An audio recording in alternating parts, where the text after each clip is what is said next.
Hello बच्चों, let's read the question. In column 1, a uniform bar of uniform cross-sectional area under the application of forces is shown in the figure. And in column 2, some effects or phenomena are given. Match the entries of column 1 with the entries of column 2. सो बच्चों column 1 में दिखाया गया है हमें 4 figures में 4 options में एक uniform बार जिसका cross sectional area through out the bar uniform है और इसके ऊपर अप्लाई किए जा रहे हैं दिखाए गए डायग्राम के अकॉर्डिंग फोर्सेस एंड कॉलम 2 में उनका रिजल्ट शोन है। सो हमें मैच करनी है करेक्ट एंट्रीज को ऑफ कॉलम 1 विथ कॉलम 2। सो बच्चों अगर हम एंट्री ए में चेक करें तो इसमें जो दोनों फोर्सेस हैं वो इक्वल एंड अपोजिट हैं। सो हम बोल सकते हैं the rod will be in equilibrium.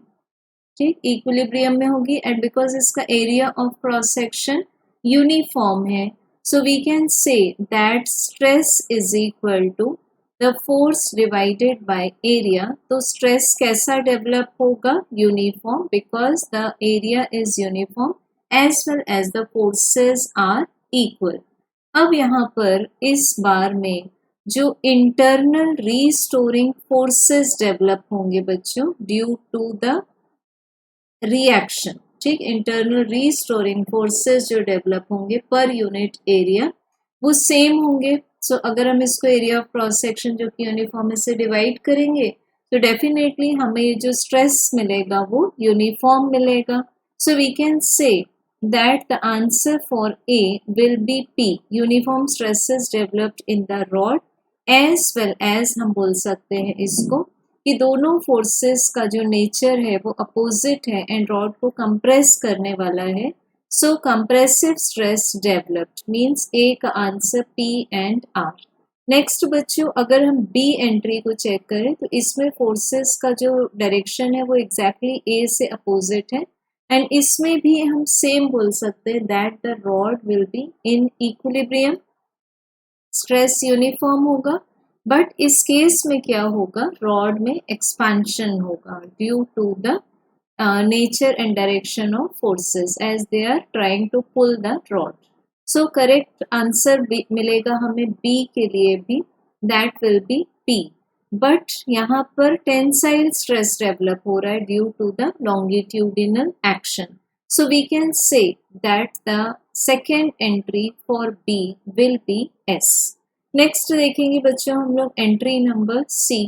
Entry सी में हम देख सकते हैं कि यहाँ एक फोर्स अप्लाई किया जा रहा है जो कि रॉड को पुल करने की कोशिश करेगा and due to this action यहाँ पर जो एक और फोर्स अप्लाई किया जा रहा है so we can say that the stress will not be uniform क्योंकि दोनों के डायरेक्शंस भी अपोजिट नहीं है, ना ही फर्स्ट केस के जैसे ना ही सेकेंड केस के जैसे। ये हॉरिजॉन्टल के साथ में कुछ एंगल बनाता है। सो डेफिनेटली इसका जो हमें हॉरिजॉन्टल कंपोनेंट मिलेगा वो एफ के इक्वल मिल भी सकता है और नहीं भी, because nothing is given for this explanation. So हम बोल सकते हैं बच्चों कि सी के लिए हमें कैसा स्ट्रेस मिलेगा? Non uniform stress may be developed in the rod and as well as we can say because इसका इस फोर्स का एक्शन पुल करने का है so we can say that tensile stress will be developed. So हमें C का answer, एक answer तो मिल जाएगा Q that is non-uniform stress और नेक्स्ट आंसर मिलेगा S that is tensile stress will be developed due to the direction of this force. Then देखेंगे बच्चों हम लोग entry number D. Entry D में इस फोर्स का एक्शन रॉड को पुश करने का है।